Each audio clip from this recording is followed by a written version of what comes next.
Willis D. Emerson Smoke God or Journey to the Inner World. Part 1 forward by the author. I am afraid that the seemingly incredible story that I am about to tell will be considered a figment of a sick imagination, driven in addition by a vain desire to tell a wonderful secret and not by a truthful narration of extraordinary events, set forth by a certain Olaf Jansen, whose eloquent madness so captured me that every thought on analytical criticism disappeared before it appeared. The strange adventure that I am called upon to capture in these pages would undoubtedly make Marco Polo toss and turn restlessly in his coffin. This story is unimaginable, like the tales of Munchausen. It is also strange that, as a skeptic, it fell to my lot to become the chronicler of Olaf Jansen. The world hears his name now for the first time, but in the future he will have to take his rightful place among the most famous people of our world. I admit openly that his statements do not lend themselves to rational analysis.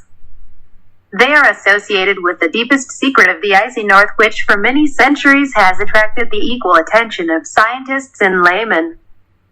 But no matter how divergent these statements from the cosmographic representations of the past, these ingenuous words can be considered a story about what Olaf Jansen, if you believe him, saw with his own eyes. Hundreds of times I have wondered if it could be that the geography of our world is incomplete and that Olaf Jansen's stunning story is based on provable facts. No matter how far from complete conviction the chronicler is, the reader can choose the answer to this question himself.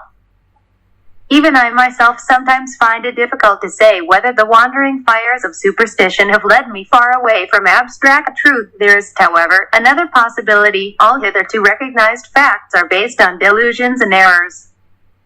Perhaps the true temple of Apollo was located not in Delphi but in that oldest earthly center, which Plato implies, saying, the real sanctuary of Apollo among the Hyperboreans, in the land of eternal life, and myths tell us that two doves flying from opposite ends of the earth met in this beautiful area, the home of Apollo.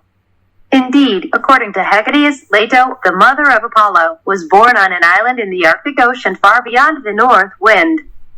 I do not intend to speculate about divine theogony or cosmogony of the world.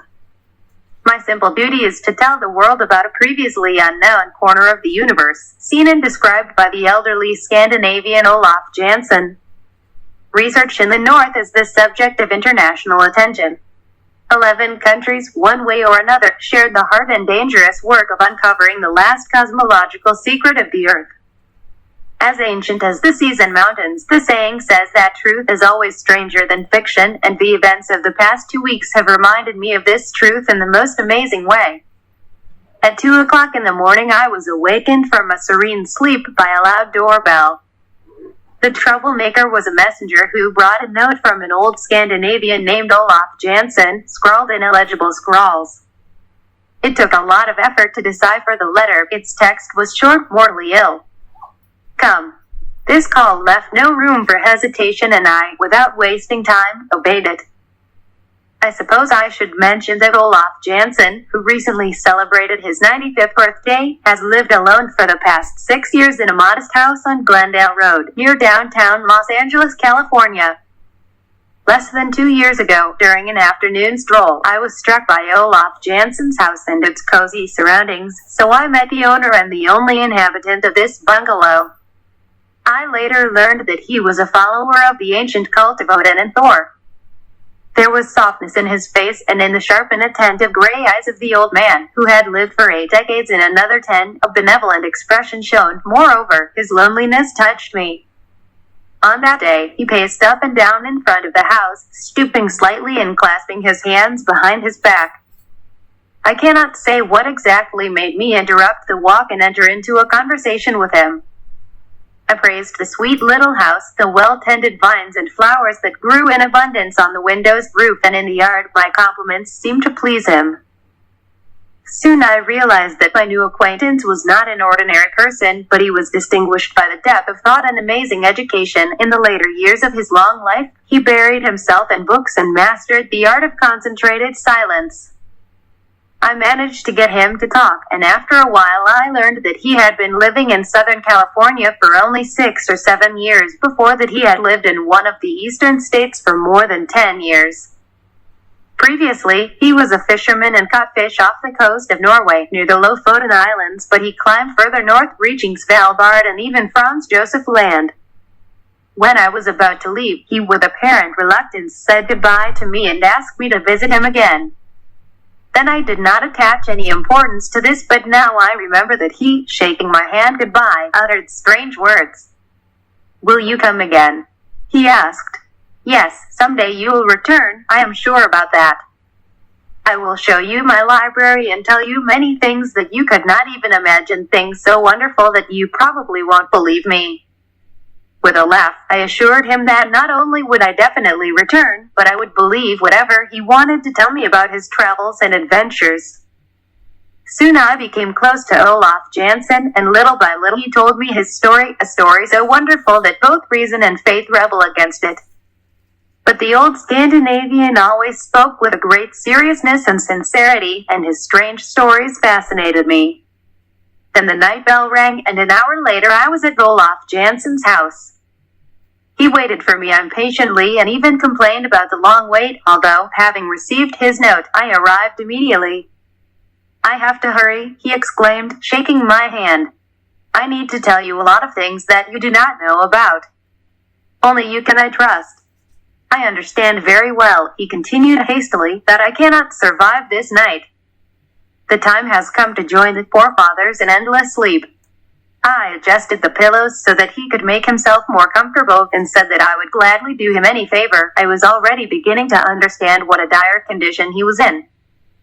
The late hour, the motionless night around, the eerie vigil alone with the dying man and his mysterious story, all this made my heart seized by an inexplicable feeling, beat loudly and anxiously. That night, at the bedside of an elderly Scandinavian, and even later, more than once my soul was seized not by conviction, but by a certain feeling, and I seemed to see with my own eyes the unknown lands, their strange inhabitants in the unknown world about which he spoke, and it was as if he heard the mighty continuous singing of the orchestra of thousands of thunderous voices. For more than 2 hours, he spoke without ceasing, with almost inhuman energy and passion, and, apparently, quite rationally. Then he gave me some notes, drawings, and sketches of maps. "I leave this to you," he concluded. "If you promise that you will reveal them to the world, I will die happy, for I would like nothing more than to tell people the truth and dispel the mystery of the ice-covered northern land. The repetition of my fate does not threaten you. You will not be shackled or put in a madhouse because you will not tell your story, but mine. But I praise to the gods Odin and Thor will be in the grave for a long time, where vengeful disbelief will not reach me." Without thinking about the far-reaching consequences of such a promise, not knowing anything about the many sleepless nights that it would bring me, I stretched out my hand to him and vowed to fulfill his dying will. When the sun rose over the peaks of San Jacinto far to the east, the spirit of Olaf Jansen, navigator, explorer, and follower of Odin and Thor, a man whose experience and wanderings, as said, have no equal in world history, flew off to the forefathers, and I remained alone with his dead body. And now, having paid the last mournful tribute to this great traveler from the Lofoten Islands, who threw the cry forward to the north, to this brave explorer frozen in the permafrost of the land, who in the last years of his life, having crossed the line of 80 years, found a peaceful and rested refuge in the beloved California of the sun, I intend to publicize his story. But first of all, let me make a few points. Generations are replaced by generations, and traditions of a hazy past are passed from father to son, but for some strange reason, interest in the icy obscurity of the North does not diminish over the years, whether among educated or ignorant people. In each new generation, hearts are seized by a restless desire to storm the hidden fortress of the Arctic, the circle of silence, the land of glaciers, cold expanses of water, and surprisingly warm winds. Minds are alarmed by icebergs like mountains. The most exciting assumptions are made about the center of gravity of the Earth, the source of tidal waves, whale nurseries, about the place where the magnetic needle goes crazy, the aurora illuminates the night, the place where the brave and courageous dare to set foot again and again, souls whose travels and explorations defy all the dangers of the far reaches of the North. One of the most sensible works of recent years is the book by William F. Warren, Paradise Found, or the Cradle of Human Civilization at the North Pole. In this carefully prepared tome, Mr. Warren came close to the truth. He strayed from it only by a hair, according to the revelations of the old Scandinavian. In a recent article, Dr. Orville Livingston Leach, a scientist, writes, "The possibility of the existence of lands inside our Earth first occurred to me when I picked up a geode on the shores of the Great Lakes. The geode is spherical and looks like a solid stone, but breaking it we will see a cavity covered with crystals. The Earth is, in essence, a huge geode, and the laws of nature that created the empty space within the geode no doubt shaped the Earth in the same way." An appropriate introduction to this seemingly unimaginable story presented by Olaf Jansen and supplemented by the manuscript maps and drawings handed to me is the following quote. "In the beginning God created the heaven and the earth. The land was formless and empty. And God created man in his own image." We see that even in the material, man is similar to God, for he was created in the image of the Heavenly Father. A man builds a house for himself and his family. Balconies and verandas are on the outside of the house, they are secondary. The building was actually built to make it comfortable to live inside. Olaf Jansen shows me as a modest instrument for his amazing statement. In the same way, the Lord creating the earth took care of the convenience of continents, seas, rivers, mountain ranges, forests, valleys, and other details of its internal structure. The outer surface of the earth is only a veranda, a balcony, where there's, of course, some rare growth that resembles a lichen, which desperately clings to the mountainside, fighting for its existence. Take an egg and punch a pencil diameter a hole at each end of it. Pour out the contents, and you have an exact likeness of the globe according to Olaf Jansen. The distance between the inner and outer surfaces is, he claims, about 300 miles. The center of gravity is not located at the center of the Earth but in the middle of the shell or shell. Therefore, if the Earth's crust is 300 miles thick, the center of gravity is 150 miles below the outer surface. In ship logs, Arctic researchers note the lowering of the compass needle when sailing in the most distant regions of the far north known to us. In reality, their ships find themselves on the bend of the Earth's crust. At the edge of the shell, gravity increases exponentially, and the electric current seems to rush towards the ghostly North Pole, but the same electric current descends again and continues its way south along the inner surface of the Earth's shell. In an appendix to his work, Captain Sabin talks about experiments designed to determine the acceleration of a pendulum at different latitudes. Apparently, we owe this data to the joint work of Peary and Sabin. He says the incidentally discovered fact associated with the deceleration of the oscillations of the pendulum transferred from Paris to the equator was the first step towards our present knowledge that the polar axis of the globe is less than the equatorial one and that the force of gravity on the surface of the Earth increases in progression from the equator to the poles. According to Olaf Jansen, in the beginning our ancient world was created exclusively for the good of the inner Earth, where four great rivers flow, the Euphrates, Pison, Gihon, and Hiddekel. The same names of rivers, when applied to water flows on the outer surface, are nothing more than a long tradition preserved from time immemorial. On the top of a high mountain at the source of these four rivers, according to Olaf Jansen, he managed to discover the lost Garden of Eden, the true navel of the earth. He spent more than 2 years in research and travel in this wonderful inner country, which is teeming with amazing plants and giant animals. Here people live up to the age of hundreds of years. Like Methuselah and other biblical heroes, here a quarter of the space is covered by water and 3/4 by dry land. There are huge oceans and numerous rivers and lakes. Here cities have attained the highest degree of grandeur and construction skill, and vehicles are as far ahead of ours as we, with all our boastful achievements, leave behind the inhabitants of dark Africa. The straight line distance between the interior surfaces is about 600 miles, less than the recognized diameter of the globe. In the very center of this vast space is the source of electricity, a colossal ball of dull red fire. This sphere cannot be called dazzlingly bright since it is surrounded by a white soft luminous cloud which emits uniform heat and is held in the center of the inner space by the irresistible force of gravity. To the people of the inner world, the electric cloud is known as the abode of the smoky god. They consider this place to be the throne of the Most High. Olaf Jansen reminded me of the familiar to all of us school laboratory experiments to demonstrate rotational motion and centrifugal force. They clearly show that if the Earth were a solid body, the speed of rotation around its own axis would tear it into 1,000 pieces. The old Scandinavian also mentioned that on the distant shores of Svalbard and Franz Josef Land, every year one can observe flocks of wild geese flying even further north. This was noted in the ship's logs by sailors and researchers.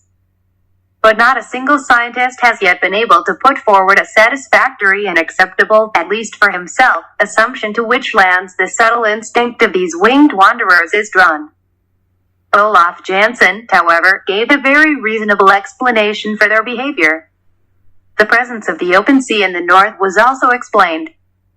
Olaf Jansen argues that the North Hole, sinkhole, or hole, so to speak, is about 1,400 miles wide. In this regard, I suggest referring to page 288 of the book of the polar explorer Nansen. Never before has there been such a magnificent voyage. Northward, northward all the time, with a favorable wind as fast as steam boilers and sails could carry us.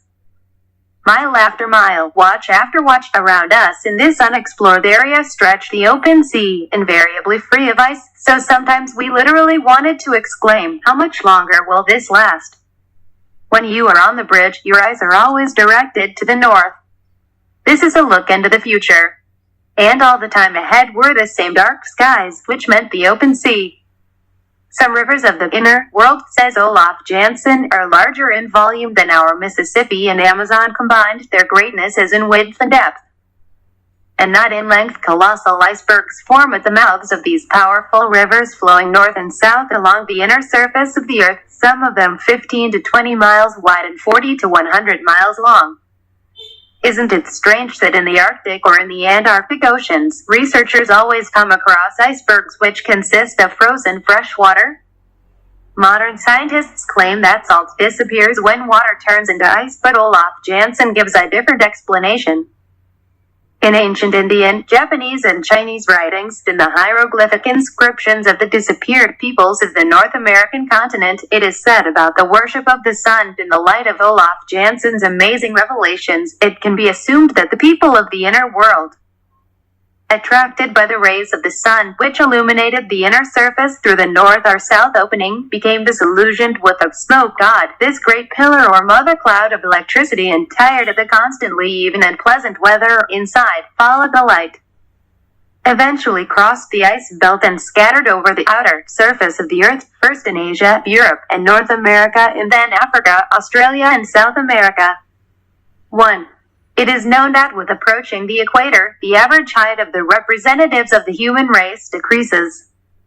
But the Patagonians of South America are probably the only aborigines of the center of the earth to come through the hole commonly called the South Pole, and they are called the people of the giants. The world, says Olaf Jansen, was originally created by the great architect of the universe in such a way that the inner side of the earth was intended for man to inhabit. Since then, the chosen ones have always lived here. The exiles from the Garden of Eden had preserved their historical legends. The story of the people living inside contains a story that is reminiscent of the familiar story of Noah and the Ark. Like Columbus sailed from a certain port city to an unknown land, supposedly lying far to the north, taking with him many beasts of the field and birds of the air, and they never heard of him again. On the northern outskirts of Alaska, and even more often on the coast of Siberia, bone cemeteries with a huge number of mammoth tusks are found, similar to ancient burials. According to the story of Olaf Jansen, they represent the remains of the abundant and varied fauna of the fields, forests, and numerous rivers of the inner world. Caught up by ocean currents or frozen into floating ice floes, they were deposited, like a driftwood, on the Siberian shores. This went on for centuries. This is where these mysterious bone graveyards come from. William F. Warren, in the book quoted above, writes about this on pages 297 and 298. The Arctic rocks tell us about Atlantis, which is more wonderful than the stories of Plato. The deposits of fossil ivory in Siberia surpass any accumulations of such remains in the world. They have been continuously developed since at least Pliny's time, but they still remain the main source of bone supply. The remains of mammoths are so numerous that, according to Grodicke, the northern islands of Siberia seem to be composed of a mass of these bones. He is echoed by another scholarly author describing the islands of New Siberia to the north of the mouth of the Lena River. A large amount of ivory is extracted from the ground every year. Indeed, some islands are considered nothing more than piles of driftwood, remains of mammoths and other antediluvian animals frozen together. We can safely conclude. We now turn to the story of Olaf Jansen. I am presenting it with all the details as it is presented in the manuscript by himself. Included in the story are some quotes from recent writings by Arctic explorers. This shows how attentively the aged Scandinavian compared his impressions with those experienced by other travelers in the icy north. This is what this adept of Odin and Thor writes. Part 2: The Story of Olaf Jansen. My name is Olaf Jansen. I am Norwegian, but I was born in the small Russian fishing town of Alu, on the eastern shore of the Gulf of Bothnia, in the northern part of the Baltic Sea. My parents were on a fishing expedition in the Gulf of Bothnia and entered the harbor of this Russian town shortly before my birth on October 27, 1811. My father, Jens Jansen, was born in Redwig on the Scandinavian coast near the Lofoten Islands, but after his marriage he settled in Stockholm, where my mother's family lived. At the age of 7, I began to accompany my father on his fishing expeditions along the coast of Scandinavia. From early childhood I gulped eagerly of books, and at the age of 9 was placed in a private school in Stockholm. There I stayed until I was 14. Since then I have participated in all of my father's fishing voyages. My father was 6 feet 3 inches tall and weighed over 15 stones. A typical stern and tough Scandinavian, he surpassed in stamina any person I know. He was kind of a woman and showed his tenderness in small things, but he had an indescribable determination and willpower. He did not admit defeat. In the 19th year of my life, we set off on our last fishing voyage, which ended with that incredible adventure that I am about to tell the world about, but not before completing my earthly journey. I do not find the courage to publish the facts I know while I am alive, fearing new insults, suffering, and imprisonment. The trouble began when the captain of the whaling ship that saved me ordered me to be shackled only because I told the truth about the amazing discoveries made by my father and me. However, my tests did not end there. After 4 years and 8 months of absence, I returned to Stockholm and learned that my mother had died a year before. The property left over from my parents was managed by her family members, and it was immediately handed over to me. I think life would have returned to normal, but I could not erase from my memory the history of our adventures and the memories of the terrible death of my father. I once told this story in detail to my uncle, Gustav Osterland, a rather wealthy man. I asked my uncle to organize an expedition under my command for a new journey to a mysterious country. At first, it seemed to me that my uncle liked this idea. He became very interested and brought me to the officials he knew, inviting me to present in their presence the history of our wanderings and discoveries. Imagine my disappointment and horror when, following my story, my uncle signed certain papers and without trial or investigation was taken into custody and thrown into the dark and terrible dungeon of the insane asylum, where I spent 28 years long. Mournful and terrible years of suffering. All this time, I did not stop repeating that I was of sound mind and protesting against the unfair conclusion. Finally, I was released. It was on the 17th of October 1862. My uncle died a long time ago. Friends of a young age turned their backs on me. I was over 50. Everyone knew me only as a madman. What friends could I have left? I didn't know how to make my living. My legs involuntarily led me to the harbor, where numerous fishing boats were anchored. A week later I went out to sea. I was hired by a fisherman named Jan Hansen, who set off on a long voyage to the Lofoten Islands. The experience gained at sea in the early years was very helpful, and I was able to prove my usefulness. This voyage was followed by others, and thanks to modesty in spending, saving on everything, after a few years I got my own fishing brig.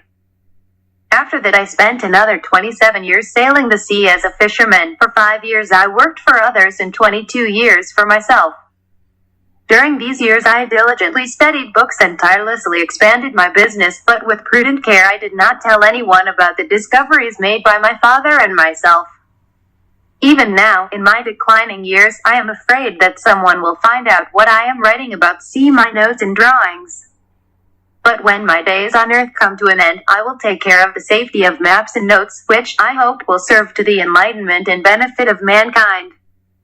The memory of the long imprisonment next to the mentally ill, of all the torments and sufferings I have experienced, is still alive, and I am not ready to risk my freedom. In 1889, I sold my fishing boats.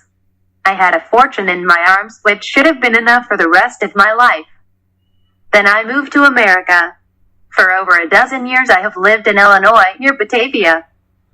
There I collected most of the books that are now in my library, although I brought some selected volumes from Stockholm. I later moved to Los Angeles.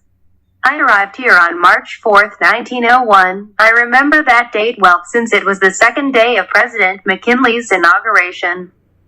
I bought this modest house and decided that here, in the privacy of my own home, under the protection of my vines and fig trees, surrounded by books, I would begin to draw maps and make sketches from memory of the new lands we discovered. I will also detail everything that has happened since my father and I left Stockholm, and I will bring the story to the tragic incident that separated us in the Antarctic Ocean.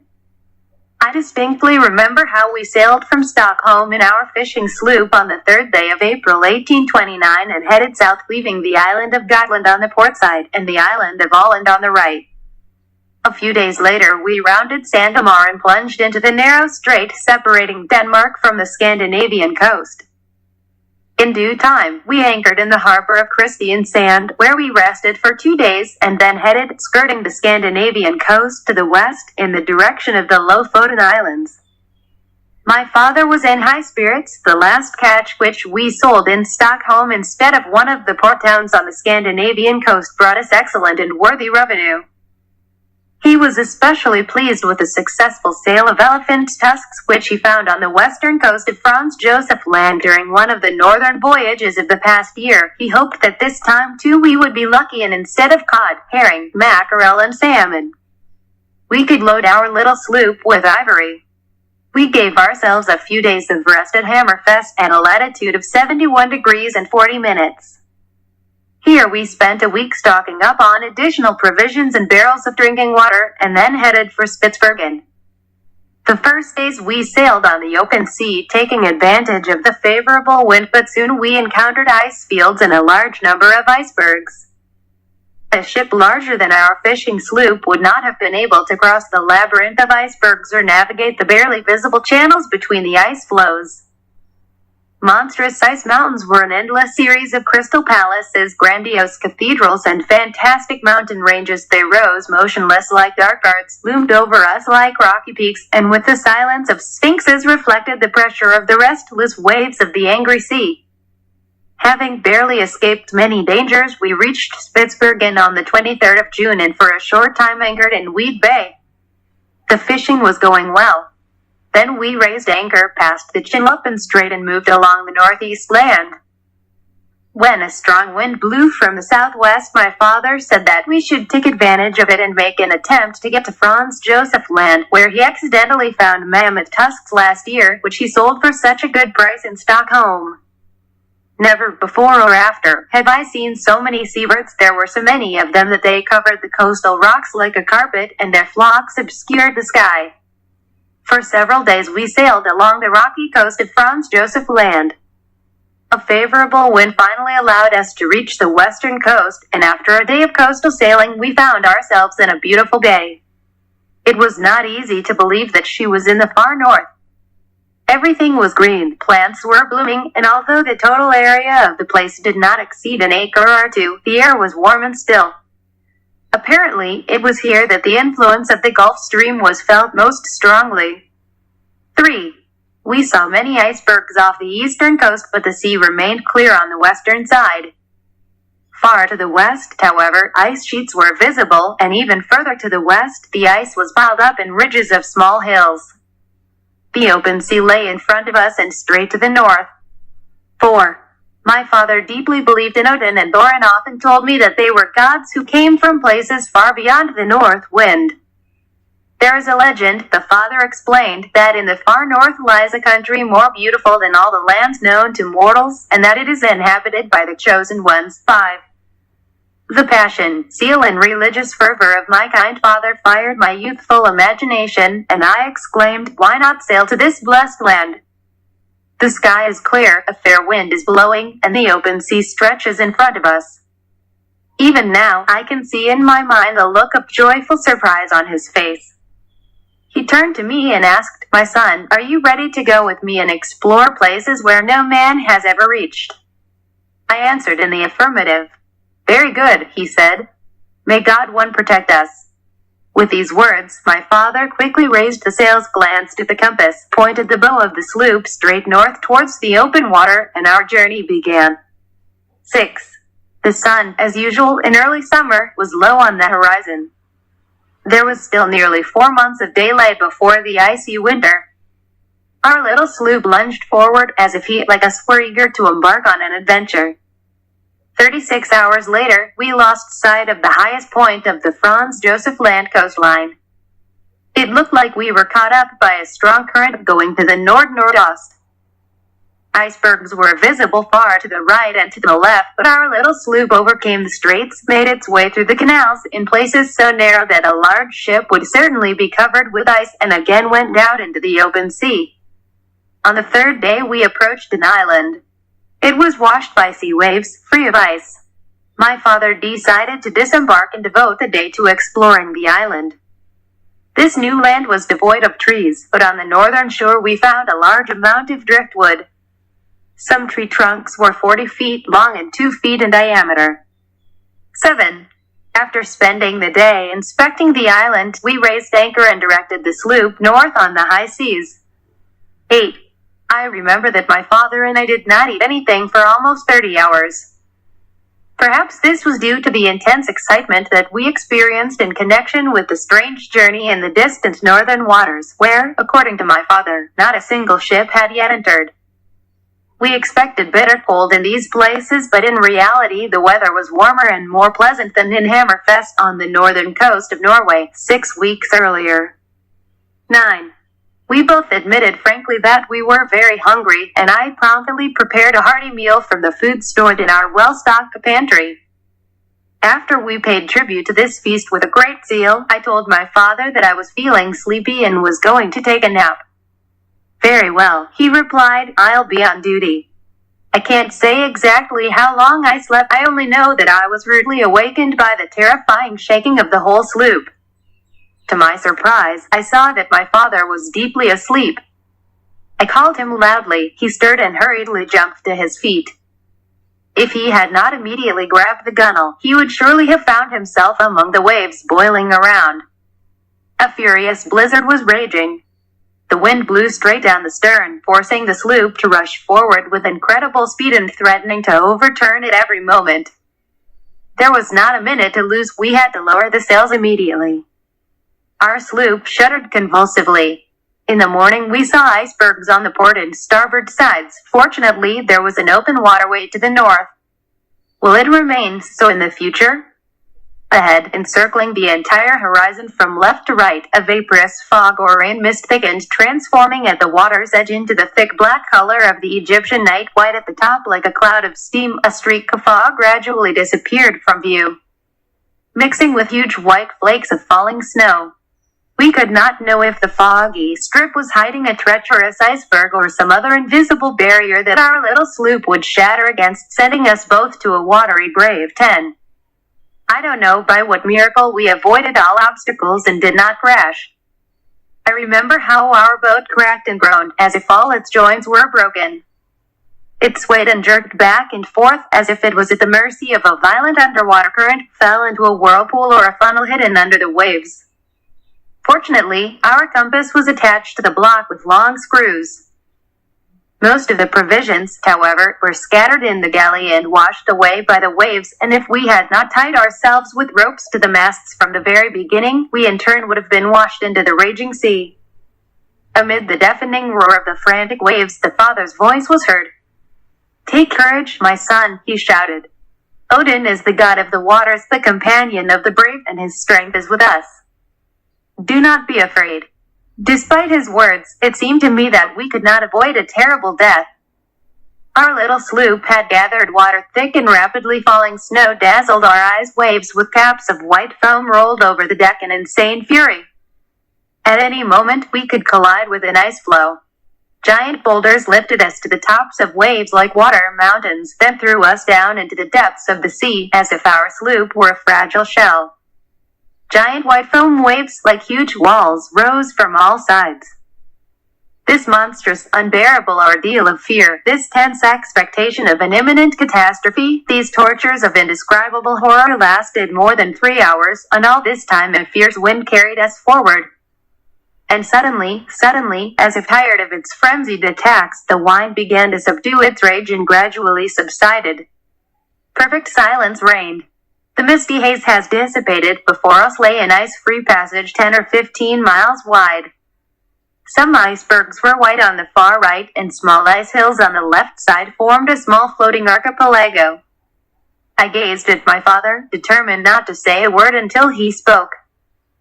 He untied the rope from his waist and began silently pumping the hand pump, which, fortunately, was not harmed, freeing the sloop from the water that had penetrated inside during the mad hours of the storm. Then he calmly, as if casting a fishing net, raised the sails, and only after that he noticed that now he only needed to wait for the favorable wind. His courage and perseverance in achieving the goal was truly remarkable.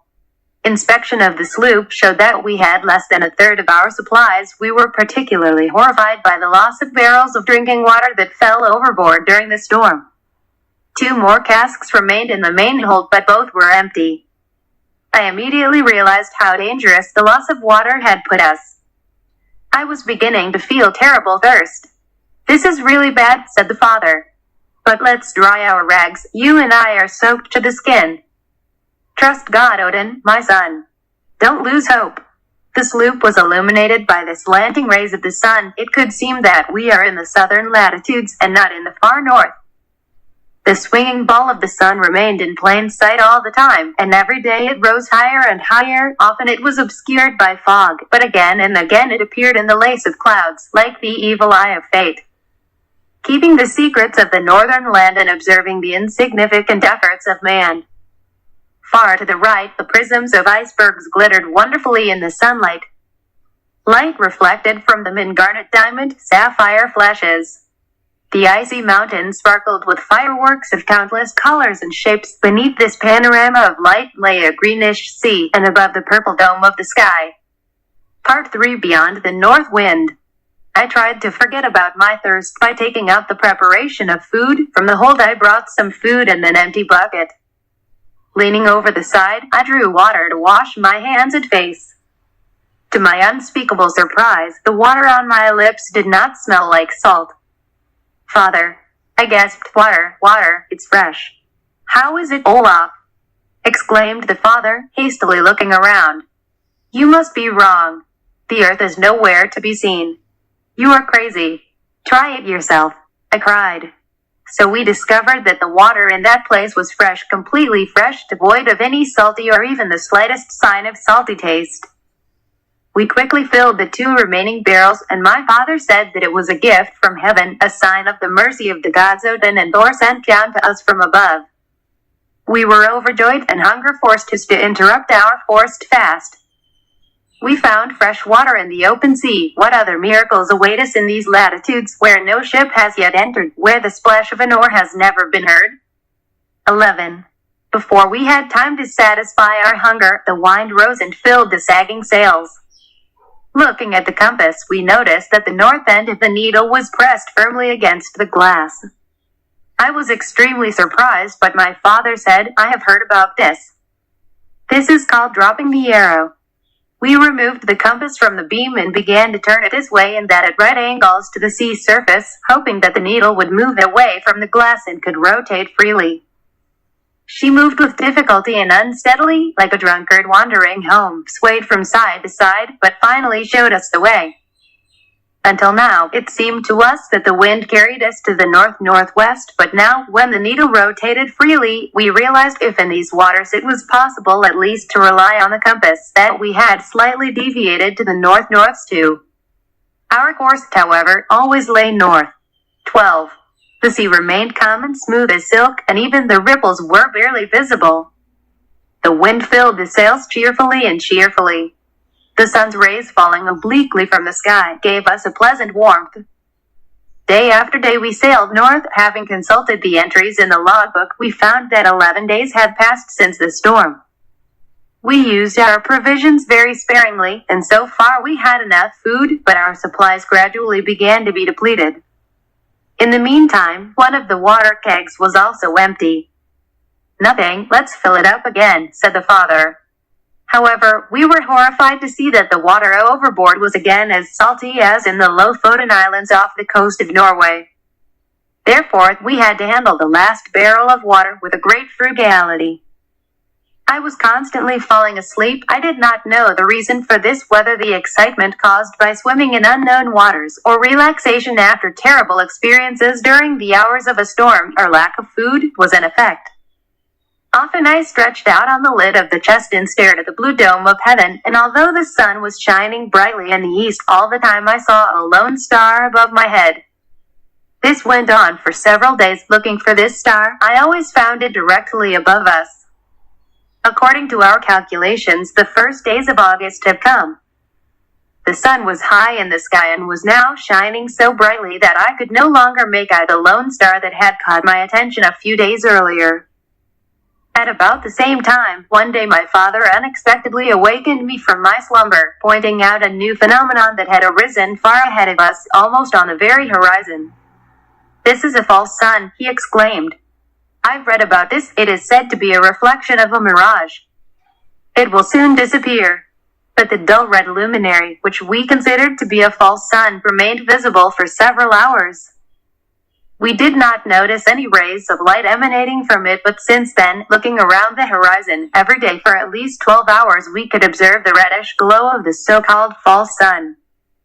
Clouds or fog sometimes obscured its disk, but never completely hid it.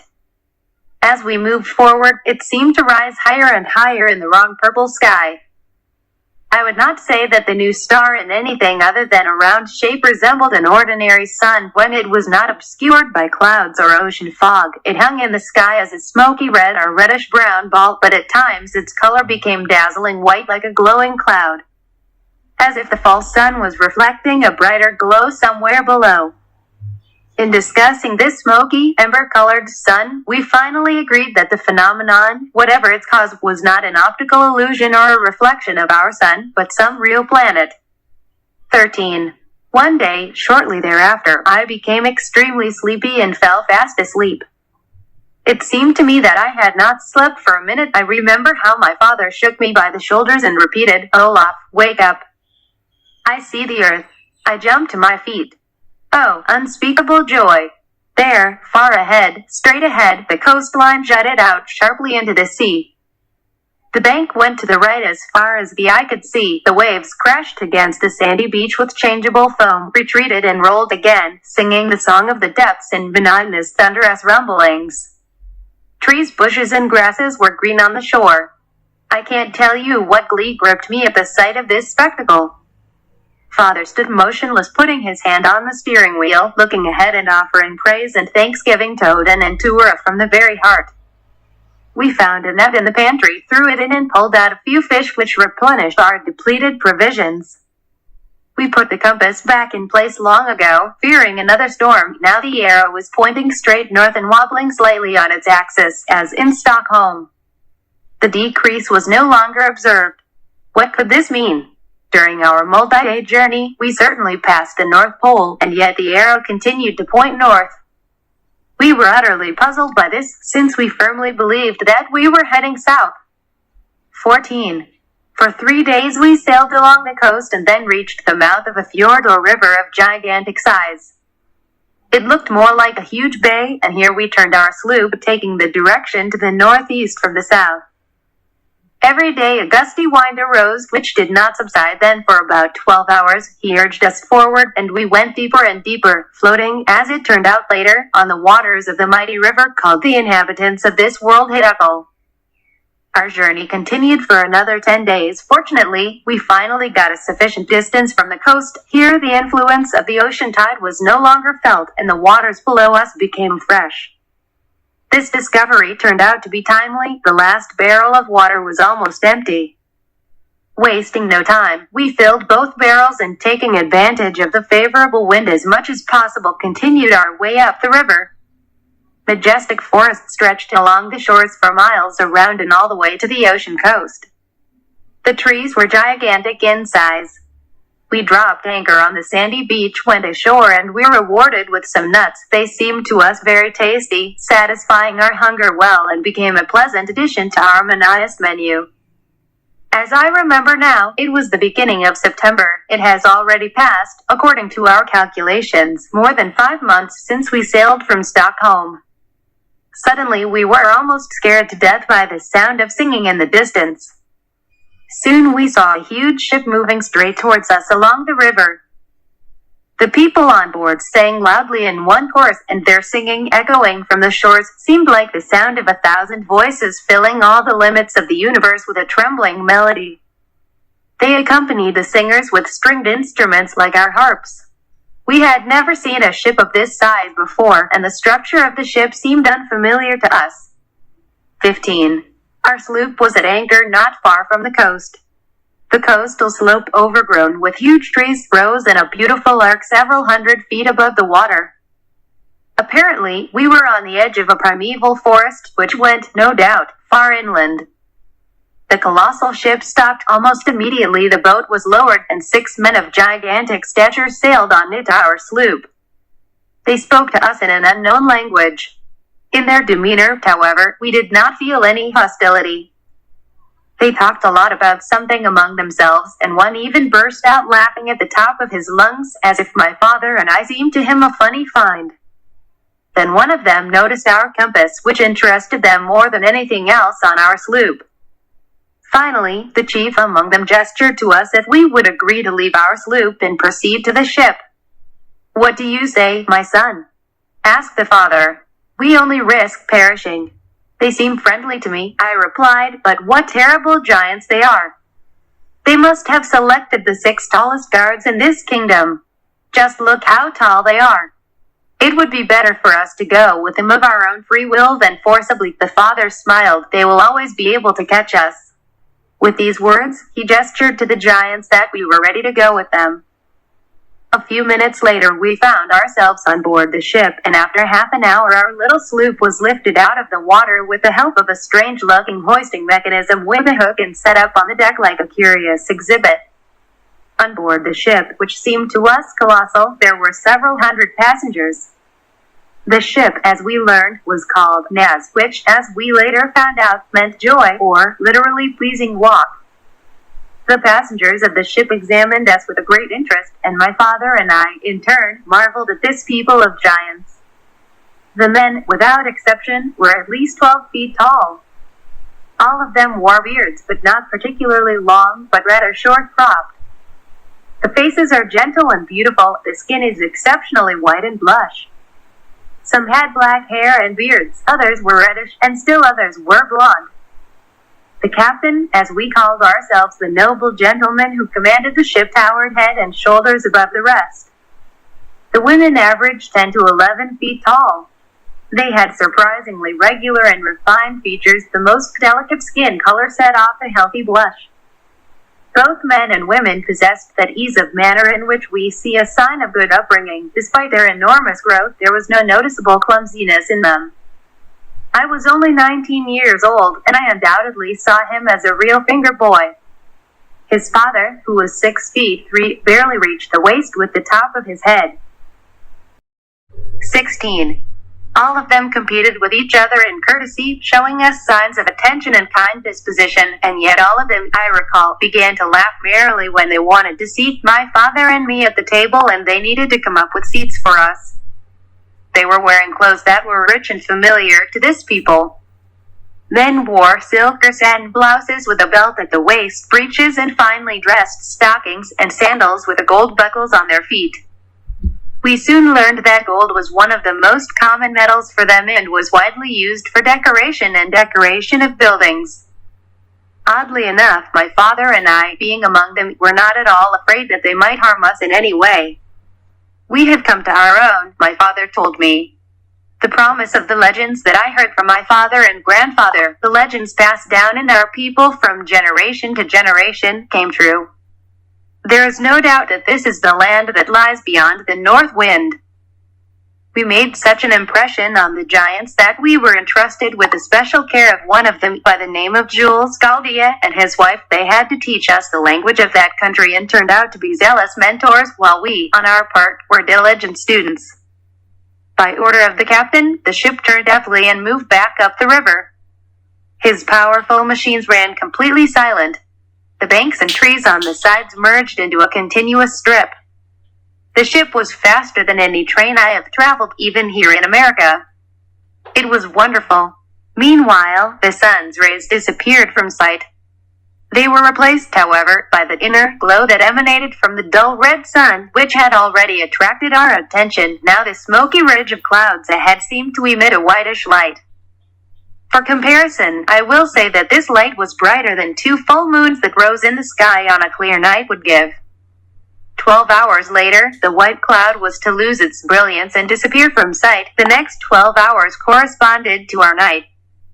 We quickly learned that the strange people we met were worshipping this great night cloud. It was the smoky god of their inner world. The vessel was equipped with lighting means. I now believe they were powered by electricity, but my father and I were not sufficiently versed in mechanics and could not understand what force propelled the ship and made the beautiful soft lights burn, which serve the same purpose as modern lanterns and lamps on the streets of our cities, in our houses, shops, and offices.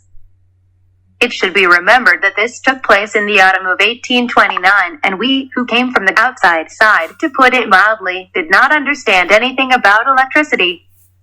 The electrically charged air was truly healing. Never in my life have I felt better than in those 2 years when my father and I traveled through the interior regions of the earth. But back to my story. The ship we sailed on reached its destination 2 days later. Father noticed that we, in his estimation, were right under Stockholm or London. The city we got to was called Jeju, which meant seaport. The buildings in it were large, beautiful structures, generally similar to each other, but not monotonous. The people here appear to have been mainly engaged in agriculture. The hills were dotted with vineyards, and cereals were grown in the valleys. I have never seen so much gold. Gold was everywhere. The doors and windows were inlaid with gold plates. Domes over public buildings were also gold. Gold has been lavishly used to decorate huge temples of music. The vegetation was luxurious and abundant, and the fruits of all varieties were distinguished by the finest taste. Bunches of grapes 4 or 5 feet long, with each grape the size of an orange and apples larger than a man's head, are just a few examples of the miraculous fertility of the interior regions of the earth.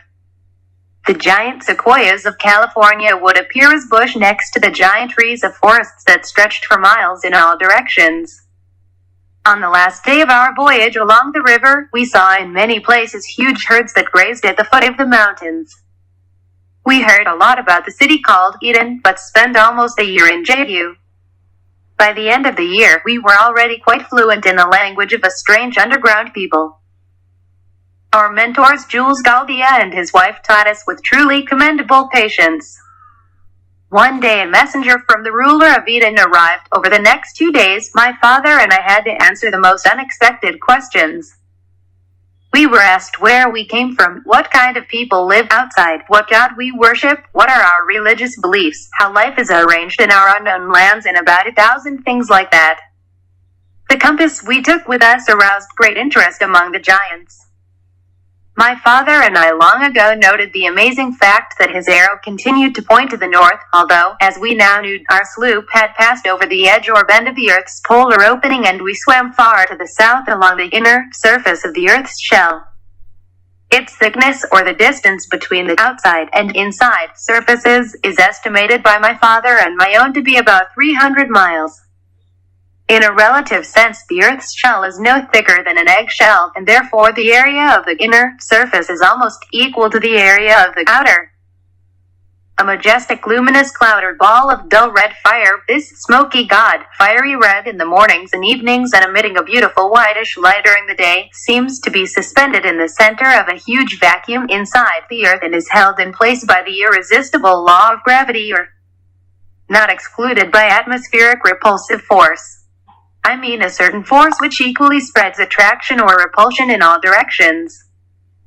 The base of the electric cloud, or the central luminary, the abode of the gods, is dark and opaque, but it is dotted with countless small holes located in the lower part of the huge skeleton or altar of the deity, on which the smoke god rests. The rays of light emanating from these holes twinkle in all their splendor at night and look like real stars, just like they shine over Stockholm at night, except that they seem large in size. With the daily rotation of the Earth around its axis, its smoky god seems to rise in the east and set in the west, like our sun on the outer surface of the globe. The people of the inner world consider that smoky god to be the throne and abode of their Jehovah. So, the rotation of the Earth creates the effect of night and day. At one time, I discovered that the language of the people of the inner world is very similar to Sanskrit.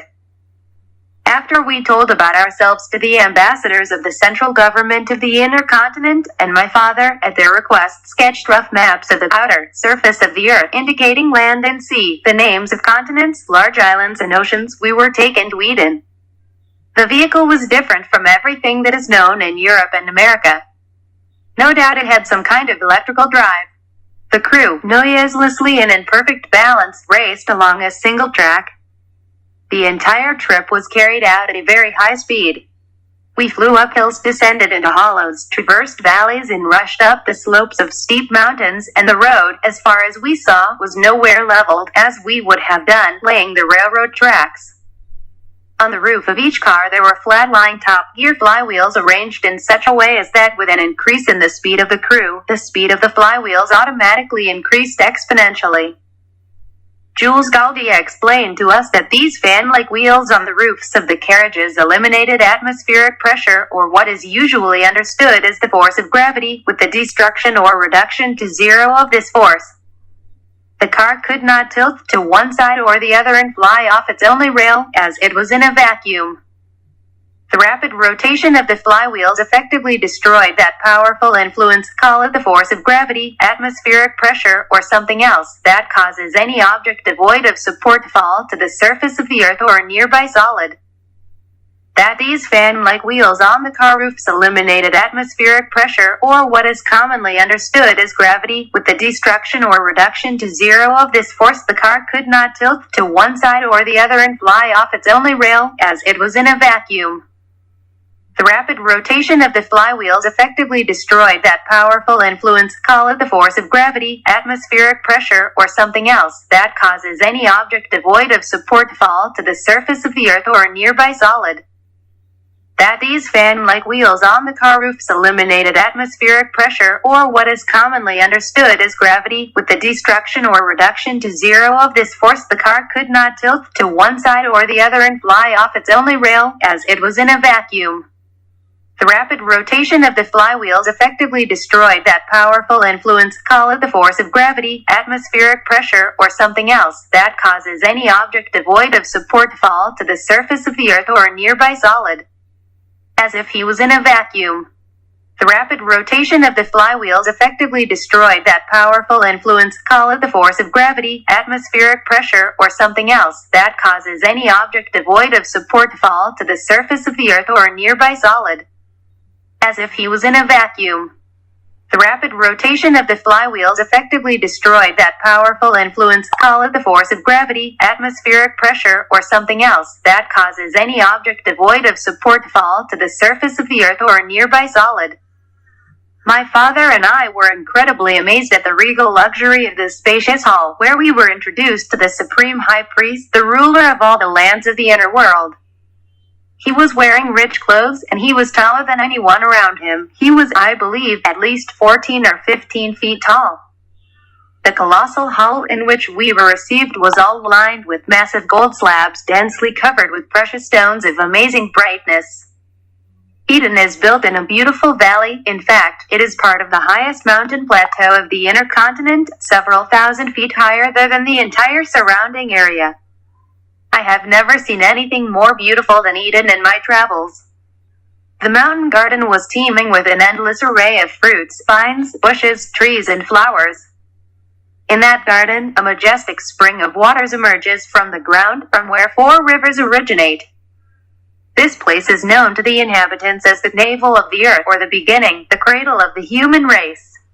The rivers are named Euphrates, Pison, Tikhon, and Hiddekel. 17. In a beautiful palace, a surprise awaited us. We saw our sloop again. It was taken to the high priest safe and sound, in the same form in which it was raised from the water by travelers who found us on the river more than a year ago. The audience with the great ruler lasted over 2 hours. He treated us in a friendly and caring manner and asked us numerous questions with a great attention, all of them concerned subjects that his messengers had forgotten to ask us about.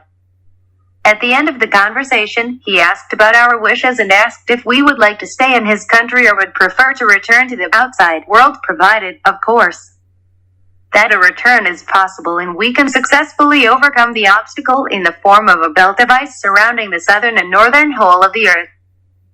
My son and I would like to inspect your lands, see the people inhabiting them, your schools, palaces of music and arts, huge fields and wonderful forests, and after we have been awarded this honor, we would like to return home to the outer surface of the earth. My father answered, "The son you see is my only child, and my kind wife is looking forward to our return."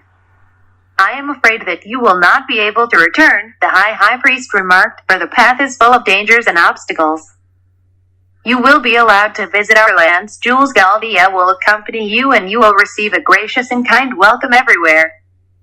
When you decide to set off on the return journey, your ship, now on display here, will be placed in the waters of Hiddekel, near the mouth of the river, and we wish you a safe journey under the protection of Jehovah."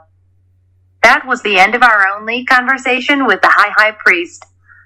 Part 4 in the underground world. We have learned that men do not marry until they reach the age of 75 or 100, and women accept the bond of marriage when they are only a little younger. Both men and women often live to be 600 or 800 years old, and sometimes to a more respectable age. 18. Over the next year, we visited many cities and villages, of which I can single out Niji, Delphi, and Hecate.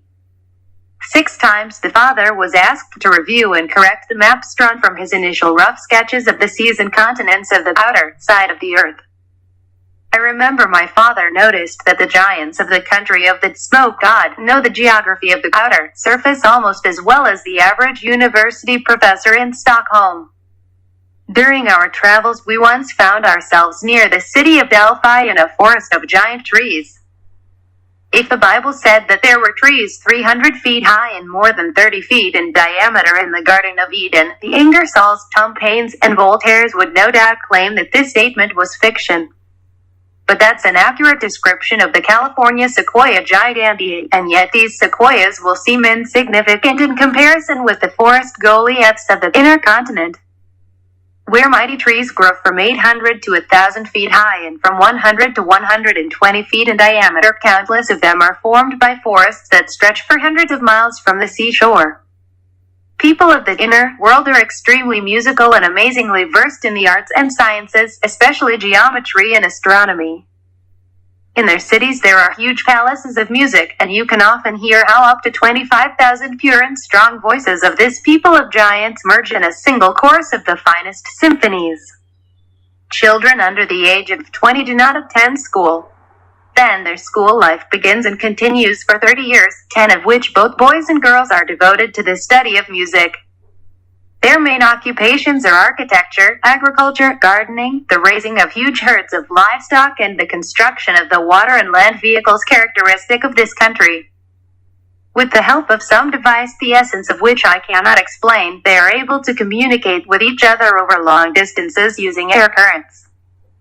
In the construction of buildings, strength, beauty, and symmetry are especially taken into account. Their architectural style is much more pleasing to the eye than any structure I have seen anywhere else.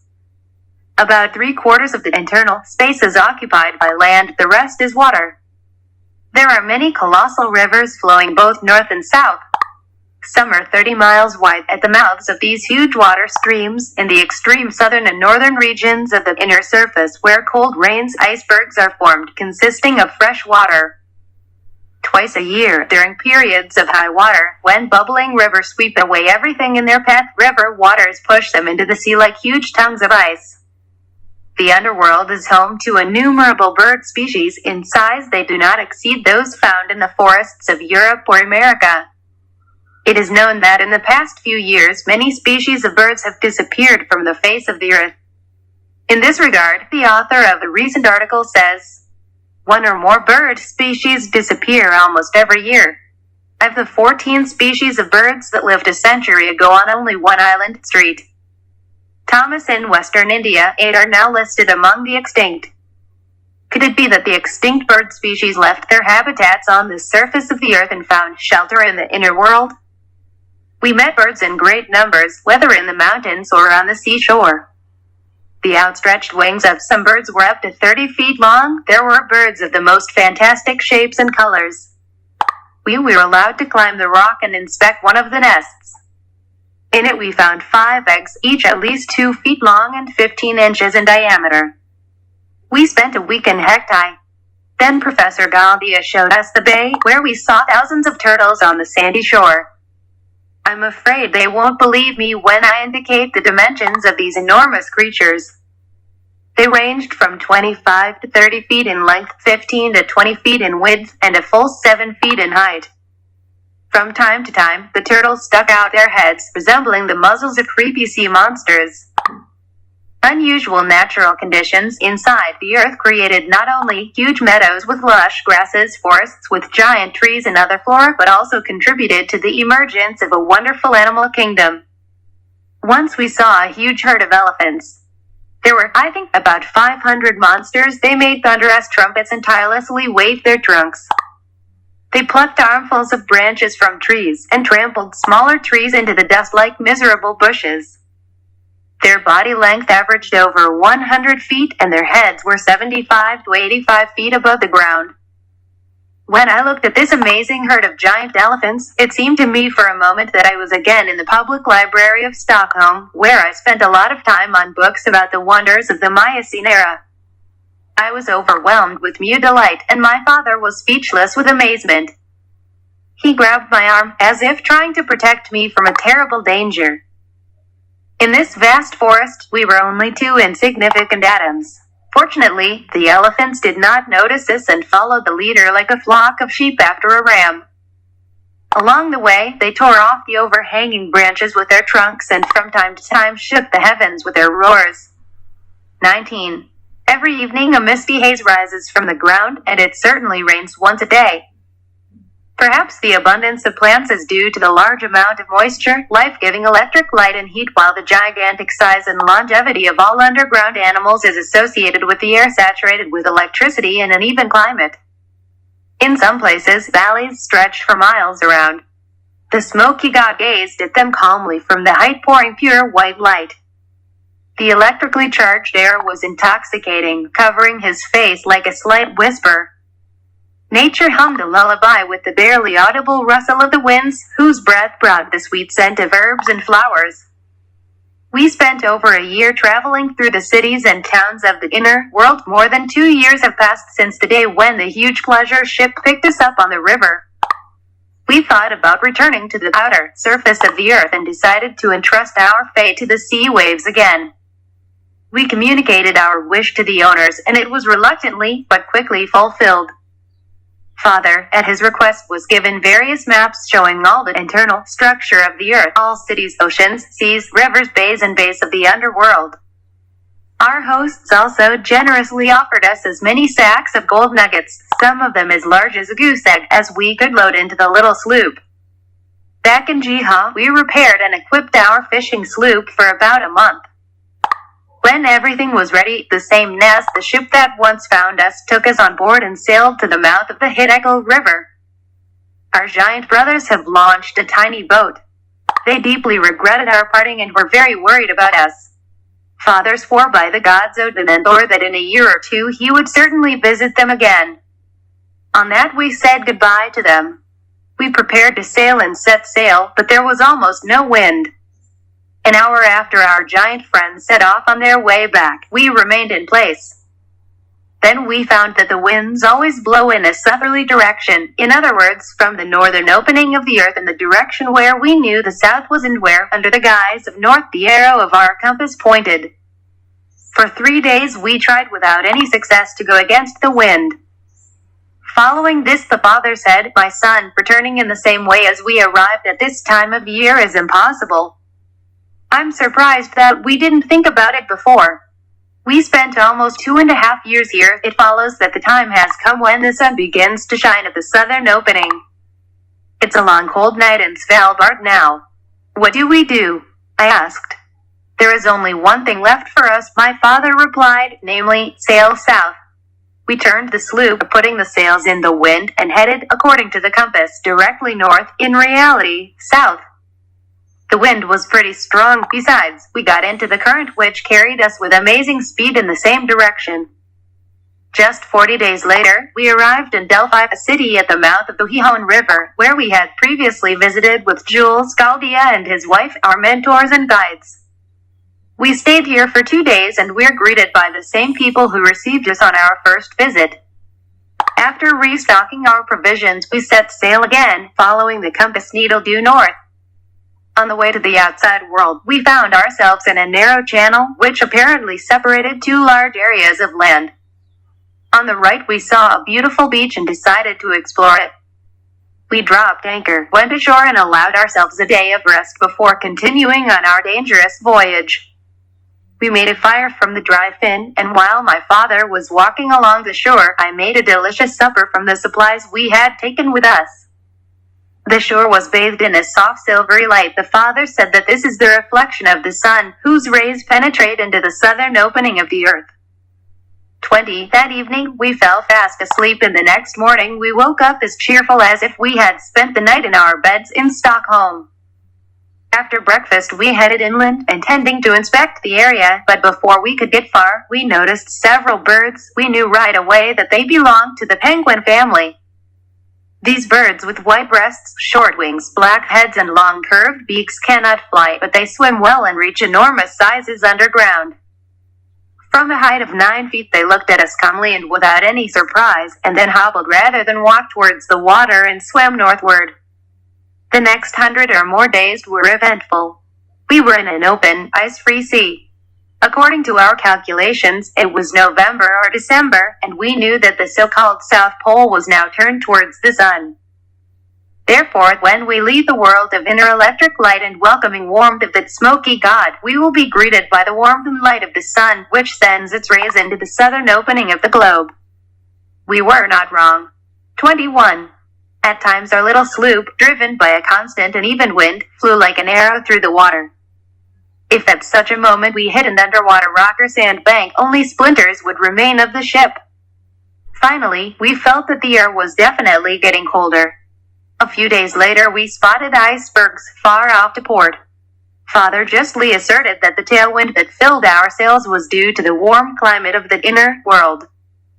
The time of year was undoubtedly the most favorable for our attempt to break out into the outer space and lead the sloop through the narrow channels of ice fields surrounding the polar regions.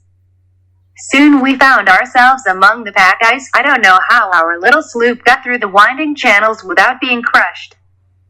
While sailing along the southern bend or the edge of the Earth's shell, the compass behaved as insanely as at the northern hole. The needle swayed like a drunk, rotated in a circle, and dived down, as if the devil had possessed it. 22. Once, when I was lazily looking from board at the clear sea waters, my father suddenly shouted, "Ice floes on the nose." I looked up to see a white mountain several hundred feet high in the diverging clouds of mist that completely blocked our path. We hurriedly lowered the sails, but it was too late. A moment later, we found ourselves in a narrow space between 2 monstrous icebergs. The icy mountains grunted and collided sideways. They seemed like 2 gods of war, and each did not want to yield victory to the other. We were desperate. We seemed to find ourselves between two hostile armies on the field of a grandiose battle. The thunderous blows of colliding ice floes sounded like artillery volleys. The tremendous pressure of the icy mountains at times pushed blocks of ice the size of a house 100 feet upward. For a few seconds they shook and swayed, and then, with a deafening roar, they fell down and disappeared into the boiling water. This battle of the ice giants lasted more than 2 hours. It seemed we were finished. The ice pressed with a great force, although we were a little further away from the most disastrous section of the ice dead end, and for some time could feel safe the shaking and falling of multi-ton boulders which now and then went into the water abyss, raising fountains of spray, filled our hearts with horror. Finally, to our great joy, the friction and grinding of the icy masses ceased. A few hours later, a colossal mass of ice slowly parted and an open passage appeared in front of us, as if by the will of Providence. Should we send the shell of our ship there? If the icebergs come close again, we will be crushed together with the sloop into a cake. We decided to take a chance, set the sail to a favorable wind, and our sloop, like a frisky horse, rushed through this long and narrow opening to the open sea. Part 5. Among the Toros. For the next 45 days, all we did was dodge the icebergs and look for passages among the ice floes. If it were not for the strong south wind and the small size of our sloop, there would be no one to tell the world this story. Then morning came when the father said, "My son, I think we will still see the house. We almost went through the ice. Look, before us is the open sea." And yet, both on the port and starboard sides, we could still see accumulations of icebergs stretching for many miles, swam far to the north. Directly on course and right in front of the compass needle was the open sea. "What a wonderful story we will tell in Stockholm," my father continued. His honest face beamed with quite excusable delight. "Let's not forget, by the way, about the gold nuggets in the hold." I began to warmly praise my father, not only for the fortitude but also for the courage of the discoverer, for deciding on a dangerous journey, which was now coming to an end, and prudently filling our hold with the gold. Congratulating ourselves on the fact that we still have plenty of food and water supplies, and discussing the dangers that we had managed to avoid, we suddenly heard a terrifying crackle, and the huge ice mountain next to us split open. The thunder was deafening, as if 1,000 guns were fired at once. At that moment we rushed forward with a great speed and found ourselves next to a monstrous iceberg, which seemed completely motionless, like a rocky island. But this iceberg splint was now breaking apart. The giant monster lost its balance and fell forward. My father realized the danger before all the terrible consequences of the catastrophe reached me. The iceberg plunged into the water for many hundreds of feet. When it began to roll over, the lower part jumped out of the water like a lever arm, and threw our boat into the air like a ball. The sloop landed on an iceberg, which meanwhile swung back and returned to its original position. My father, entangled in the tackle, remained on the sloop, but I was thrown by the force of the blow 20 feet to the side. I quickly jumped to my feet and called my father. "It's all right," he replied. Suddenly I realized what danger threatened him. Oh God! The blood froze in my veins. The iceberg continued to sway. As soon as he rolls over, he will go under the water for a while. A whirlpool will appear at the place of the fall, which will swallow everything around. The waters will violently rush into the funnel, like gray-maned wolves in pursuit of a man, their prey. I remember how, in this moment of the highest mental anguish, I looked at the sloop lying on its side and wondered if he could straighten up in the form, whether my father would be able to save himself. Has all our hopes and trials come to an end? Has death come? These thoughts flashed like lightning in my mind, and a moment later I was already desperately fighting for my life. The ice monolith went under the water. Cold waves were raging around me. I found myself in a funnel. Water overflowed me from all sides. In the next instant, I fainted. When I woke up, I could not come to my senses for a long time and shake off the faint fog. I felt like I was still drowning. Finally, I realized that I was lying on an iceberg, wet, motionless, frozen. Neither my father nor the sloop was to be seen anywhere. A monstrous iceberg emerged from the water, and now its tip was 50 feet above the sea. I was at the top of this ice island, which was a flat area about half an acre. I loved my father very much and was beside myself with grief at the thought of his terrible death. I cursed fate that prevented me from falling asleep next to him in the depths of the ocean. Somehow I got up and looked around. The purple dome of the sky overhead, the endless ocean below, and only here and there individual spots of icebergs widen. My heart sank in hopeless despair. I carefully got over to the opposite side of the iceberg, blindly hoping that I would see our sloop. Did I dare to think that my father is still alive? A ray of hope barely dispelled the darkness in my soul, but it made the blood run faster through my veins, filling it with it like a miraculous balm, all the tissues of my body. I got closer to the cliff and looked down. Could I have hoped for something? Then I went around my entire island in a circle, inspecting every foot of ice, and again moved in a circle, and then again and again. Some part of my mind was undoubtedly sinking deeper and deeper into madness, but another, I think, and I still think so, continued to think sanely. I realized that I had already walked around the iceberg more than a dozen times. It was clear that there was no hope left, but some strange, striking darkening of the mind fascinated me and made me indulge in expectations. And this darkened part of my reason insistently insisted that I could not interrupt my walking in a circle, even if my father could not survive, for if I stop even for a moment, my immobility will become an admission of defeat, and then I will certainly go mad. Hour after hour I went in circles, dreading to stop and rest. My strength was running out. Oh God! Be left alone on a treacherous iceberg in the middle of a vast expanse of water, without food or water. My heart sank, and every semblance of hope was swallowed up by the black abyss of despair. Then the hand of the Savior stretched out, and the mortal silence of loneliness, which was quickly becoming unbearable, was suddenly broken by a shot from a signal weapon. I looked up in surprise and saw, less than half a mile away, a whaling ship sailing towards me in full sail. As you can see, I caught the attention of the crew as I walked around in a circle on top of the iceberg. Approaching, the whaler lowered the boat. I cautiously went down to the water and was safe, and soon boarded the ship.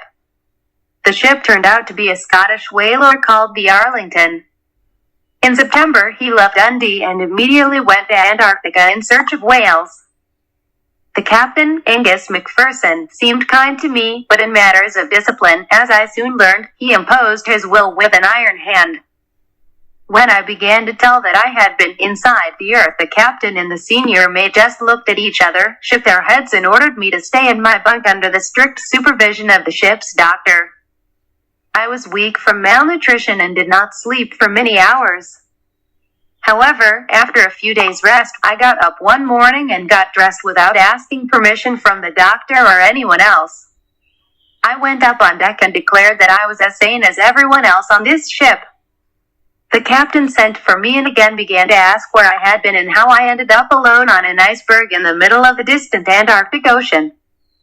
I replied that I had just returned from a trip to the inner regions of the earth, and began to tell him how my father and I penetrated into the inner world beyond Spitsbergen and swam out at the South Pole. Then they put me in shackles. I heard the captain tell the mate afterwards that I was as mad as a marsh hare and that I must remain in prison until I came to my senses and could tell truthfully about my wanderings. In the end, after long pleas and many promises, the shackles were removed from me.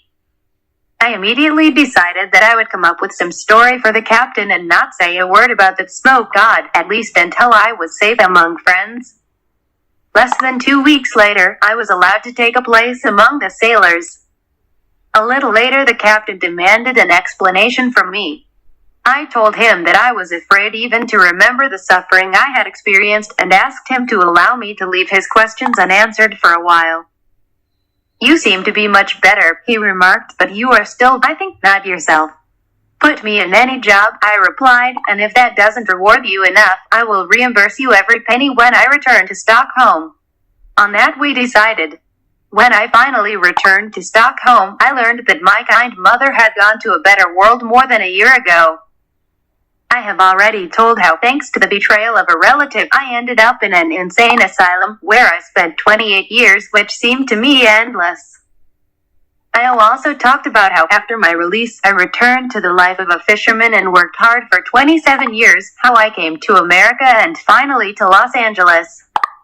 But all this will hardly interest the reader. It seems to me myself that the last point in my wonderful travels and strange adventures was put by a Scottish whaling ship which took me off an iceberg in the Antarctic Ocean. Part 6 Conclusion. To conclude the story of my adventures, I must say that science has not yet emerged from its cradle with regard to the cosmology of the Earth. I am firmly convinced that today's recognized scientific truths leave too much unexplained, and this will continue until our geographers recognize the country of the smoke god. This is the country where the huge cedar trunks, found by researchers in open waters far beyond the northern edge of the Earth's crust, originate, as well as the bodies of mammoths, whose bones make up huge deposits on the coast of Siberia. Explorers of the North have done a lot of glorious deeds. Sir John Franklin, Behaven and Grinnell, Sir John Murray, Kane, Melville, Hull, Nansen, Swatka, Peary, Ross, Grolichet, Bernanke, Andre, Amsden, Amundsen and others, they all stormed the icy fortress of secrets. I am sure that Andre and his two brave comrades, Strindberg and Frankel, who took off in the Eagle balloon from the northwestern coast of Spitzbergen on Sunday the 11th of July 1897, are now in the inner world, where they are, without a doubt, warmly welcomed, like my father and me. The kind-hearted people of giants that inhabit the inland Atlantic continent. Having devoted years of my humble efforts to these questions, I have become well acquainted with the existing definitions of gravity, as well as with the explanations of the reasons for the attraction of the magnetic needle. And I am ready to express my conviction that the magnetic needle is influenced exclusively by electric currents, whose cover envelops the entire Earth like rope, and that these electric currents emanate an endless current from the southern opening of the spherical cavity of the Earth, scatter and spread over its entire outer surface, and continue their frenzied run to the North Pole. As for gravity, no one knows what it is, because it has not yet been determined whether the apple falls due to atmospheric pressure or a source of powerful magnetic attraction located 150 miles below the surface of the Earth, presumably in the middle of the Earth's shell. Thus, physicists do not know whether something that has fallen from a branch is pushing an apple to the nearest solid surface or attracts. 23. Sir James Ross claimed to have discovered the magnetic pole at a latitude of about 75 degrees. But he was wrong. The magnetic pole is exactly in the middle of the Earth's crust. If the thickness of this crust is, according to my estimates, 300 miles, the magnetic pole is definitely 150 miles below the surface of the Earth, regardless of where the measurements are taken. At that point, 150 miles below the surface, gravity disappears, is neutralized. When we pass this point and continue our way inside the Earth, the force of the reciprocal attraction increases exponentially until we cover a distance of 150 miles. Thus ending up on the inner surface. So, if in London, Paris, New York, Chicago, or Los Angeles, a hole 300 miles deep is drilled in the Earth's crust, it will connect both surfaces of the Earth's crust. Further, if an object is thrown into the hole from the outer surface, inertia and acceleration will force it to bypass the magnetic center, but having not yet reached the inner surface, it gradually, having flown half the way, will lose speed, finally stop completely, and immediately begin to fall back to the outer surface, and will swing in space like a rod of a pendulum without a drive, until finally will not stop at the magnetic center, at the same point halfway between the outer and inner surfaces. The rotational motion of the Earth and the daily circulation of the planet on its axis, occurring at a speed of more than 1,000 miles per hour or about 17 miles per second, makes the Earth a colossal generator of electricity, a huge mechanism, a giant and powerful prototype of a tiny dynamo machine created by human hands, and is, at best, a paltry imitation of the natural original. The valleys of the inland Atlantic continent bordering the upper waters of the far northern regions are covered in spring and summer with the most wonderful, most beautiful flowers. They occupy not hundreds and thousands, but millions of acres. The rotation of the Earth and the winds caused by it carry flower petals and pollen from these fields far in all directions. And it is thanks to the pollen from the huge flower beds of the inner world that the colored snows of the Arctic regions arise, which have become such a mystery for researchers of the North. 24. There can be no doubt that this new earth inside is the original home, the cradle of humanity. In the light of our discoveries, it becomes clear that this fact had a profound impact on all physical, paleontological, archaeological, philological, and mythological concepts of antiquity.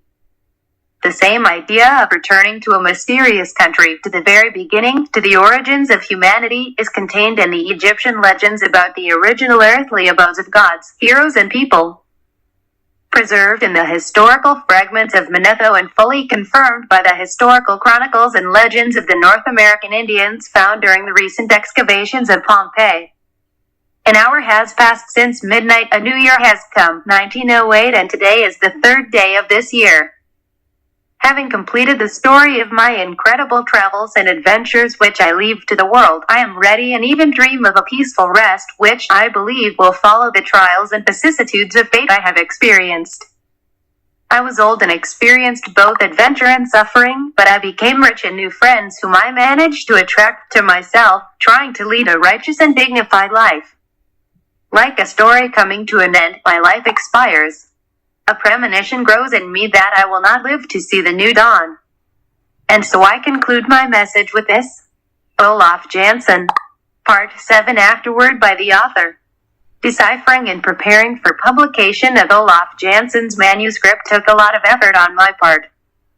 I allowed myself to reconstruct only a few phrases and at the same time did not change their spirit or meaning in any way. The rest of the text of the manuscript is given without any additions or abbreviations. I will not take the liberty of expressing my opinion on the importance or truth of Olaf Jansen's miraculous revelations. The descriptions of unknown lands and people given by him, the location of cities, the names and locations of rivers and other details listed in the manuscript correspond in all respects to the sketches that the elderly Norwegian bequeathed to me to keep. These drawings, together with his manuscript, I intend to later transfer to the Smithsonian Institute, where they can be studied by everyone who turns to the mysteries of the far north, the icy circle of silence. Of course, there is a lot in Vedic literature, in Josephus, in the Odyssey, Iliad, early Chinese history by Turgeon de la Couperie, astronomical myths by Flammarion, beginnings of history by Lenormand, Theogony by Hesiod. The works of Sir John Mandeville and Cease's Chronicle of the Past strangely corresponds. About the author. Willis George Emerson, 1856 to 1918, was a lawyer, entrepreneur, and politician who is credited with founding Encampment, Wyoming, in the 1880 to 1910s. He has participated or was the organizer of numerous land, irrigation, and mining projects in Colorado, Idaho, Kansas, Wyoming, Michigan, California, and other states, some of which were outright swindle. Emerson's biggest scam was the Emerson Automobile Company, which promised depositors unprecedentedly cheap and efficient cars. The company's brochures advertised a non-existent factory, and the images of the cars themselves were redrawn and creatively corrected, Ford models. In 1916, the U.S. Department of Justice became interested in the company, which brought the organizers to court for fraudulent use of the Postal Service. Emerson, by then paralyzed and bedridden, escaped punishment. He died in Los Angeles in December 1918. Peru. Emerson owns a dozen once popular novels, mostly westerns. He entered the history of science fiction thanks to the 1908 book The Smoky God, which is considered one of the most successful early examples of the genre of Lost Worlds and Hollow Earth. Notes, edit. 1. An important quote: the person coming from an incompletely established mother region, which, as indicated by a number of considerations, was in the north, spread in several directions, and his migrations were constantly carried out from north to south. M. Mark E. G. Disaporta, Popular Science Monthly, October 1883, p. 753, hereafter. Author's note. 2. Recall that Andre began his fateful balloon journey on the northwestern coast of Svalbard. 3. Sir John Barrow, Baronet, Fellow of the Royal Society, writes in his Travels, Discovery and Exploration in the Arctic, p. 57, Mr. Where little or no cold is felt, although the thermometer can stand only a few degrees above the freezing point. The bright and picturesque effects of a clear day, when the sun pours its rays from a clear sky of a rich azure hue, can shame even the glorious skies of Italy. 4. Captain Kane, citing the Monday the 26th of December entry in Morton's journal on page 299, says, as far as the eye could see, there were open passages 15 miles or more wide. At times they were separated by crushed ice, but these were small fragments, and I think that he either went into the open space to the north or dissolved and sank, since I did not see any ice to the north. 5. In the Germanic mythology, which belongs to the pen of Jacob Grimm, we read on page 778 the following: Then the sons of Bor built in the middle of the universe a city called Asgard, where the gods and their relatives live, and from that monastery they perform many amazing deeds as on earth. So it is in the heavens above her. In that city there is a place called Helidskjolf, and when Odin sits there on his high throne, he sees the whole world and permeates all human affairs. 6. On page 288, Hall writes, on February 23rd, 2 Eskimos, accompanied by 2 of our sailors, set out for Cape Lupton. They reported that the ice-free sea stretched to the very horizon. 7. Greeley recounts in volume I, page 100, that Privates Connell and Frederick found a large coniferous tree on the beach just at high tide. It was nearly 30 inches in circumference and about 30 feet long. Apparently, the course of several years has brought him here. Part of it was used for firewood, and for the first time in this valley a bright and cheerful campfire warmed people up. 8. Dr. Kane says on page 379 of his writings, I just can't figure out what's going on with the ice. A strong current rushes constantly to the north, but from more than 500 feet I saw only narrow bands of ice, while between them there was considerable expanse of clear water, some areas as wide as 10 or 15 miles. Consequently, the ice either floats into the open space in the north or melts. 9. In the description of Captain Perry's second voyage, another detail is mentioned that may confirm the assumption shared by many about the existence of an open, ice-free sea at or near the pole. On November 2nd, says Perry, the wind from the north shadow west reached the force of the storm. The thermometer dropped to 5 degrees by midnight, despite the fact that the increased wind on Melville Island was usually accompanied by a simultaneous increase in temperature from the lowest marks. Is this not due to the fact, he asks, that the wind in the initial quarter blows over the open sea? Does this not confirm the opinion about the existence of the open sea at the pole or near it? 10. On page 284 of his writings, Hall writes, from the summit of Mount Providence, a dark fog was visible in the north pointing towards the water. At 10 o'clock in the morning, 3 people, Kruger, Nindemann, and Hobby, went to Cape Lupton to determine the size of the open space if possible. Upon their return, they reported that they saw a number of open areas and a large amount of young ice not more than 1 day old and so thin that it easily broke under the weight of the thrown piece of ice. 11. Nansen writes in volume 1 on page 196, a curious phenomenon, this dead water. At the present time, against our will, we were able to study it well. It happens when a layer of fresh water, as it were, lies on the surface of the salt water of the sea, and this fresh water is carried away by a ship, which glides along the heavy sea water below, as if on a motionless space. In this case, the difference between the 2 water layers was so noticeable that we could get drinking water from the surface, while the water drawn through the lower valve of the engine room was too salty for use in a boiler. 12. In volume 2 on pages 18 and 19, Nansen mentions the drop of the arrow. Then we are talking about his assistant Johnson. One day, it was November 24th, he showed up for dinner a little later than 6, rather alarmed, and said, a strange twist of the arrow at 24 degrees has just occurred. Even more remarkable, the north end points to the east. Likewise, in the description of Perry's first voyage, on page 67, we read the following. It has been noted that since they entered Lancaster Strait, the oscillation of the compass needle has noticeably slowed down, along with a growing deflection. This continued all the time while the ship passed this strait. At a latitude of 73 degrees, they first witnessed a curious phenomenon. The arrow had lost its strength so much that it could not overcome the gravity of the ship, and we can say that it was now pointing to the North Pole of the ship. 13. On page 394, Nansen says, "Today there was another noteworthy event, namely, at about noon we saw the sun, or more precisely, the image of the sun, since it was a mirage. The sight of this blazing fire, lit just above the outer edge of the ice, was extraordinary."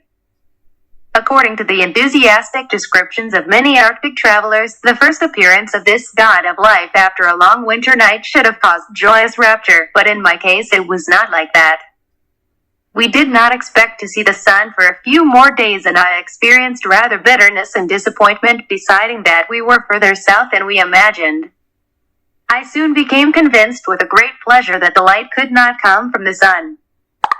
At first, the mirage was just a flat glowing red stripe on the horizon. Later 2 stripes appeared, one above the other, with a dark gap between them. From the mainsail I could see 4 or even 5 such parallel stripes of equal length. Imagine a rectangular, dull red sun with horizontal dark stripes running across it. 14. The description of Parry's first voyage on pages 69 and 70 states, "Upon reaching the island of Martin, the closest to Melville Island, the latitude of the observation site was 75 degrees 09 minus 23 inches. While the longitude 103 degrees 44 feet minus 37 feet, the deviation of the magnetic needle 88 degrees to 25 feet minus 88 inches to the west at 91 degrees 48 feet, where the last observations were made on the shore, up to 165 degrees 50.09 to the east at this site, and thus we," says Parry. Having swamped the distance between these 2 meridians, we passed directly north of the magnetic pole and, undoubtedly, over one of those points of the globe where the arrow would deviate 180 degrees, or, in other words, would indicate the location of the North Pole at south. 15. Asian Mythology p. 240, Paradise Found. From the translation of Cease in the book Chronicles of the Past, we learn about the abode that the gods created for the first people, the abode where they became great and multiplied. Its location is described in similar terms in the Iranian, Indian, Chinese, Vedic and Aztec literatures, namely, in the center of the earth. Warren. 16. According to all available data, this place in the era of the appearance of man on the world stage was on the now lost Miocene continent, which then surrounded the North Pole. And the fact that some early generations of people in this true, original paradise achieved growth and longevity equal to which no other country that arose after the flood, from a scientific point of view, cannot be considered incredible. W. F. Warren, Paradise Found p. 106. 17. And the Lord God planted paradise. And the Lord God grew out of the earth every tree that is pleasing to the sight and good for food. The Book of Genesis. 18. Flavius says the Lord extended the days of the patriarchs who lived before the flood, both because of their merits and in order for them to improve in the sciences of geometry and astronomy discovered by them, and they would not have been able to achieve this if they did not live up to 600 years, for only after 600 years the great year ends. Flammarion, Astronomical Myths, Paris. Pages 26, 19. Even elephants were found on the island in great numbers, for there was enough food not only for all other living creatures inhabiting swamps, lakes and rivers, mountains or plains, but also for this beast.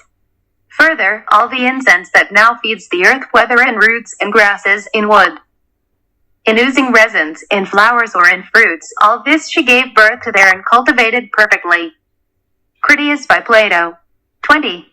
At the poles, the nights are never as dark as in other regions. The moon and stars here seemed to have twice the brightness and radiance.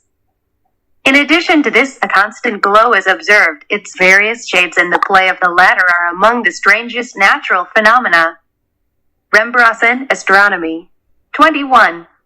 In the phenomenon of the aurora, the most important thing is that the Earth itself begins to glow. That is, in addition to the light it received as a planet from the central luminary, it shows the ability to independently maintain the glow process. Humboldt. 22. On page 105 of Voyages in the Arctic Regions, Captain Sabrin says, geographical determination of the direction and intensity of magnetic forces at various points on the Earth's surface has been considered a subject requiring special study.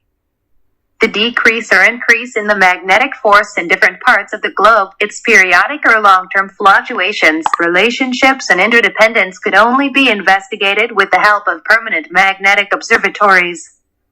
23. Mr. Lemstrom concluded that everywhere on the surface of the Earth around him there were electrical discharges that could only be recognized with a spectroscope. From some distance they will seem like a faint aurora, a phenomenon of a pale burning glow, which can sometimes be observed on the peaks of the Spitsbergen Mountains. The Arctic Manual, p. 739. 24. Kane, in Volume 1, p. 44, writes, "We passed Sir John Ross's Crimson Cliffs on the morning of the 5th of August. The patches of red snow to which they owe their name were clearly visible at a distance of 10 miles from the coast." Lachambre, referring to André's hot air ballooning expedition, says on page 144, on the island of Amsterdam, large areas of snow are colored red, and scientists are examining samples under a microscope. The snow on the island does have some peculiarities. It is believed to contain tiny plants. Scoresby, the famous whaler, has already written about this.